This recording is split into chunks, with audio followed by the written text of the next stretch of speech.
Hello friends, welcome to your own channel daily stock. तो इस वीडियो में मैं आपको सूर्योदय स्मॉल फाइनेंस बैंक के आईपीओ की पूरी डिटेल्स बताने वाला हूं और ये भी बताऊंगा क्या इस आईपीओ में आपको अप्लाई करना चाहिए या नहीं। तो ये पूरी जानकारी मैं आपको इस वीडियो में देने वाला हूं, तो आप इस वीडियो को एंड तक जरूर देखिएगा।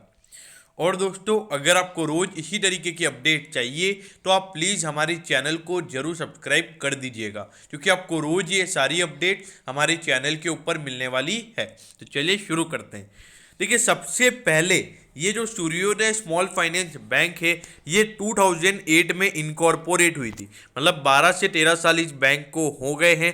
लेकिन देखिए, ये स्मॉल फाइनेंस बैंक 2017 में बनी है। मतलब जो स्मॉल फाइनेंस वाली सर्विसेज होती है, इसने 2017 में देनी चालू की थी। उससे पहले ये एक एनबीएफसी फर्म थी। एनबीएफसी यानी नॉन बैंकिंग, मतलब वो लोन देते हैं, कहीं से लोन लेकर लोन देते हैं। मतलब उनको डिपॉजिट नहीं मिलते, वो होते हैं नॉन बैंकिंग। जैसे बजाज फाइनेंस हो गया, उसके बाद महिंद्रा एंड महिंद्रा फाइनेंस हो गया। तो पहले जो बैंक थी वो पहले ये सर्विसेज प्रोवाइड करवाती थी, लेकिन इसने अब स्मॉल फाइनेंस बैंक की जो सर्विसेज हैं वो इसने 2017 में प्रोवाइड करनी चालू की थी। अब देखिए, स्मॉल फाइनेंस बैंक मतलब छोटे लोन, मतलब जो 2 करोड़ के नीचे के जितने भी लोन्स होते हैं वो होते हैं स्मॉल फाइनेंस। तो ये स्मॉल फाइनेंस लोन देने का ये कंपनी काम करती है। मतलब छोटे लोन, मतलब जो रिटेल पीपल्स होते हैं, जो अपने सेमी अर्बन एरियाज के लोग होते हैं, रूरल एरियाज के जो लोग होते हैं, उनको लोन देने का कंपनी अब काम करती है। अब देखिए, 31 जुलाई 2020 तक कंपनी के 482 बैंकिंग आउटलेट थे। मतलब इतने बैंक की ब्रांच थी 482। और उसके अलावा अगर कस्टमर बेस की बात की जाए तो 14,30,000 कंपनी के कस्टमर बेस भी अभी है, जो कि देखा जाए कस्टमर बेस खासा अच्छा है। और देखिए, कंपनी सर्विसेज क्या प्रोवाइड करवाती है। देखिए, माइक्रो फाइनेंस लोन, विकास लोन, शॉपकीपर लोन, मतलब जो भी छोटे लोन्स होते हैं। मतलब अगर आपकी शॉप है नॉर्मल, आपको छोटा सा लोन चाहिए तो वो लोन यहाँ पर आपको प्रोवाइड कर दिया जाएगा। तो स्मॉल फाइनेंस लोन यहाँ पर बैंक प्रोवाइड करवाता है। अब देखिए, उसके अलावा डिजिटल बैंकिंग भी है, NPCI payment system, mobile technology, जो आज की जो डिजिटल बैंकिंग सर्विसेज हैं वो भी यहाँ पर बैंक प्रोवाइड करवाता है। अब देखिए, इनका मेन फोकस है अनसर्व्ड एंड अंडर सर्व्ड।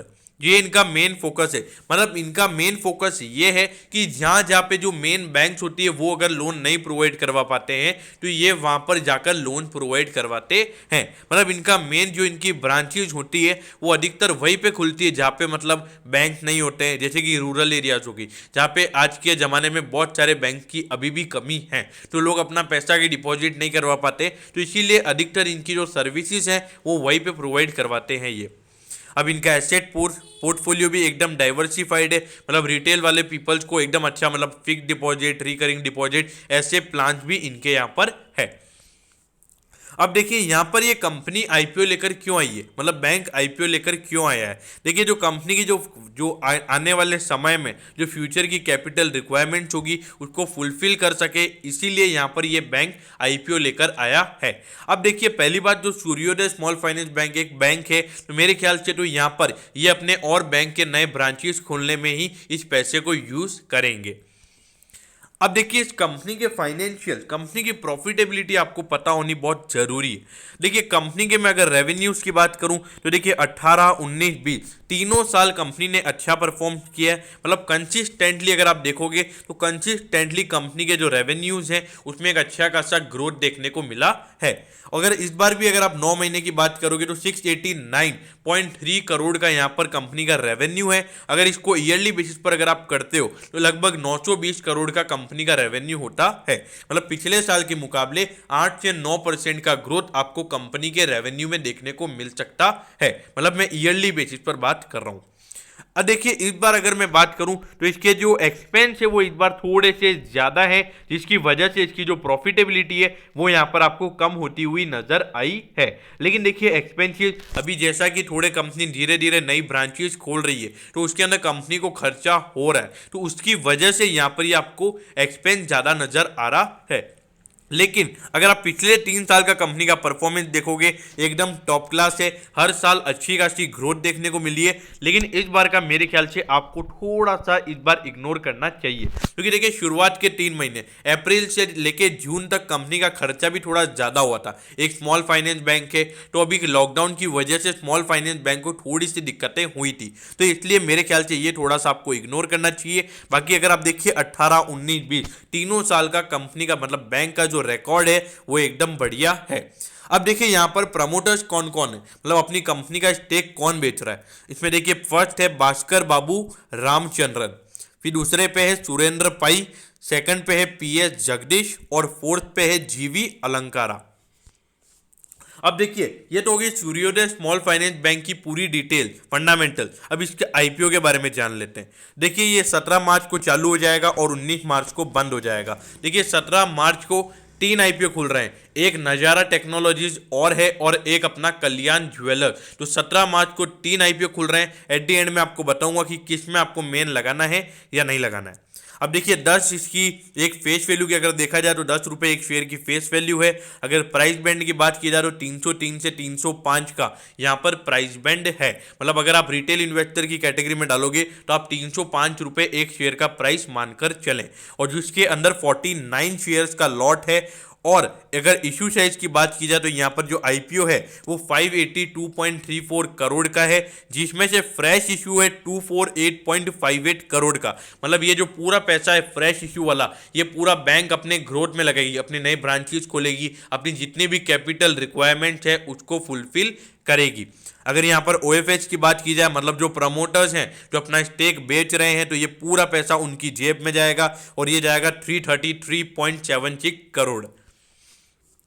अब देखिए अगर अलॉटमेंट की बात की जाए तो 24 तारीख को कंपनी डिसाइड करेगी किसको अलॉटमेंट मिली है किसको नहीं। अगर रिफंड की बात की जाए तो 24 मार्च को अगर जिन्होंने अप्लाई किया है अलॉटमेंट नहीं मिली है तो रिफंड मिल जाएगा।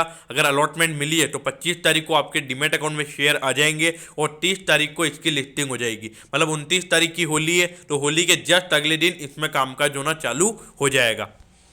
अब देखिए अगर इसके कट ऑफ प्राइस की बात की जाए, कट ऑफ प्राइस के ऊपर मिनिमम आपके पास 14,945 रुपीज होने चाहिए एक लॉट के लिए अप्लाई करने के लिए। और रिटेल के अंदर आप मैक्सिमम 13 लॉट के लिए अप्लाई कर सकते हैं, जिसके अंदर आपको 1,94,285 रुपीज लगेंगे। देखिए मैं तो ये बोलूंगा आप जितने ज़्यादा डीमेट अकाउंट से एप्लीकेशन लगा सकते हैं उतने ज़्यादा डीमेट अकाउंट से एप्लीकेशन लगाइएगा और सब में एक एक लॉट ही लगाइएगा अगर आपको इसमें एप्लीकेशन लगानी है तो। उससे क्या होगा, आपके एप्लीकेशन के चांसेस मतलब अलॉटमेंट के चांसेस बढ़ेंगे।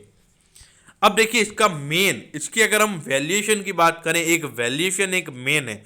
अगर आप देखोगे तो 13.3 का इसका अर्निंग पर शेयर है और यहां पर जो डेटा लिया हुआ है वहां पे कमिंग सून लिखा हुआ आ रहा है। लेकिन देखिए इतना तो हम भी कैलकुलेट कर सकते हैं। देखिए अर्निंग पर शेयर इसका 13.3 है, तो 13.3 के ऊपर ये लगभग निकल कर आता है अपने 20 से 23 से 24 के लगभग। हाँ तो लगभग यहाँ पे जो इसका प्राइस टू अर्निंग रेशियो है वो लगभग 23 से 24 के लगभग निकल कर आता है, जो कि बता रहा है जो इसका वैल्यूएशन है वो इतना महंगा नहीं है। एक अच्छे वैल्यूएशन पर ये शेयर आपको अभी मिल रहा है, ओवर वैल्यूएशन बिल्कुल भी नहीं है। मैं आपको क्योंकि देखिए 23-24 का प्राइस टू अर्निंग एक अच्छा वैल्यूएशन कहलाता है, इसको आप ओवर वैल्यूएशन नहीं कह सकते। और अगर आप इसका नेट एसेट वैल्यू भी देखिए 123.13 का इसका बुक वैल्यू है और इसका IPO का प्राइस कितना है, 305 रुपये का इसका IPO का प्राइस है। तो अगर देखा जाए तो ज़्यादा महंगा नहीं है, 2.5 से 2.3 इसका प्राइस टू बुक रेशियो निकल कर आता है और ये निकल कर आता है 23 से 24 का। तो देखा जाए वैल्यूएशन अच्छा है और ज़्यादा महंगा वैल्यूएशन नहीं है और स्मॉल फाइनेंस बैंक है लगातार अच्छा भी कर रहा है। अगर आप देखोगे थोड़ा सा जो उज्जीवन स्मॉल फाइनेंस बैंक है उसने थोड़ा सा लोगों को वीकनेस दिखाया था, लेकिन अगर आप देखोगे इक्विटा स्मॉल फाइनेंस बैंक वो डिस्काउंट पे लिस्ट हुआ था, लेकिन आज जो उसका प्राइस चल रहा है मार्केट में वो उसके इशू प्राइस से भी ऑलमोस्ट डबल पे चल रहा है और उस IPO को आए हुए 6 महीने भी नहीं हुए। और AU स्मॉल फाइनेंस बैंक उन्होंने तो इन्वेस्टर्स को इतने बम्पर रिटर्न दिए, लेकिन देखा जाए तो स्मॉल फाइनेंस बैंक ने जो इतने भी इन्वेस्टर्स हैं उनको अच्छे रिटर्न दिए। और मेन बात क्या है कि इन्होंने टाइम से टाइम अच्छा परफॉर्मेंस दिखाया है। इनकी प्रॉफिटेबिलिटी की बात हो, रेवेन्यू की बात हो और ग्रोथ की भी बात हो, इनके अंदर ग्रोथ अच्छे से नजर आई है।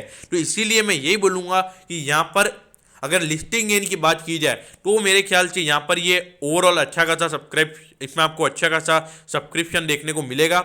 और लिस्टिंग गेन की बात की जाए तो मेरे ख्याल से आप इसमें 30 से 40% का मिनिमम लिस्टिंग गेन एक्सपेक्ट कर सकते हैं, क्योंकि अगर मैं वैल्यूएशन की बात करूं तो वैल्यूएशन ज़्यादा ओवर वैल्यूड नहीं है, तो इसीलिए मेरे ख्याल से यहाँ पर एक बम्पर सब्सक्रिप्शन आपको इसमें देखने को मिलेगा। और मेरे ख्याल से 30 से 40% मिनिमम लिस्टिंग गेन आप इसमें एक्सपेक्ट कर सकते हैं। देखिए, अब रही बात रहती है लॉन्ग टर्म के लिए। देखिए, अगर आपको इसमें अलॉटमेंट मिलती है, मेरे ख्याल से लॉन्ग टर्म के लिए भी आप इसमें रह सकते हैं, क्योंकि देखिए मेन बैंकिंग सेक्टर है, स्मॉल फाइनेंस बैंक है, ज़्यादा एनपीएस की दिक्कतें नहीं है इनको। जो भी लोन वगैरह देते हैं अधिकतर कोलेटरल के ऊपर लोन मिलता है, लोन दिया जाता है, तो अगर ज़्यादा एनपीएस बनने की दिक्कतें कम रहती है, तो इसीलिए मेरे ख्याल से यहाँ पर स्मॉल फाइनेंस बैंक में आपको ज़रूर अप्लाई करना चाहिए। अगर अलॉटमेंट मिलती है तो मेरे ख्याल से लॉन्ग टर्म के लिए भी जिनको होल्ड करना है वो लॉन्ग टर्म के लिए भी होल्ड कर सकते हैं। अब रही बात तीसरी, नजारा टेक्नोलॉजीज, कल्याण ज्वेलर्स और तीसरा है सूर्योदय स्मॉल फाइनेंस बैंक। इन तीनों में से किस में एप्लीकेशन डाले? देखिए, नजारा टेक्नोलॉजीज में सबसे ज्यादा लिस्टिंग गेन देखने को मिलेगा, सूर्योदय स्मॉल फाइनेंस बैंक में उससे कम देखने को मिलेगा, और जो अपना कल्याण ज्वेलर्स होगा उसमें उससे भी कम देखने को मिलेगा। तो लिस्टिंग गेन के हिसाब से देखा जाए तो सबसे ज़्यादा चांस नज़ारा टेक्नोलॉजीज में ही है, तो नज़ारा टेक्नोलॉजीज में आपको पैसा लगाना चाहिए अगर आपको एक अच्छा खासा लिस्टिंग गेन चाहिए। उसके बाद अगर आपको उससे थोड़ा कम लिस्टिंग गेन वाला चाहिए तो आप इसमें स्मॉल फाइनेंस बैंक में लगा सकते हैं। तो दोस्तों, मैं होप करता हूं कि आपको सूर्योदय स्मॉल फाइनेंस बैंक के पूरे फंडामेंटल्स और आईपीओ का डेटा मतलब पूरा एनालिसिस अच्छे से समझ में आ गया होगा। अगर आपकी कोई भी क्वेरीज हैं तो आप कमेंट सेक्शन में कमेंट कर दीजिएगा, मैं ज़रूर आपके कमेंट पर रिप्लाई करूंगा। तो दोस्तों, अगर आपको वीडियो अच्छी लगी हो तो प्लीज़ वीडियो को लाइक कर दीजिएगा, और रोज़ इसी तरीके की अपडेट्स पाने के लिए चैनल को सब्सक्राइब करना ना भूलें। Okay, thank you, have a nice day.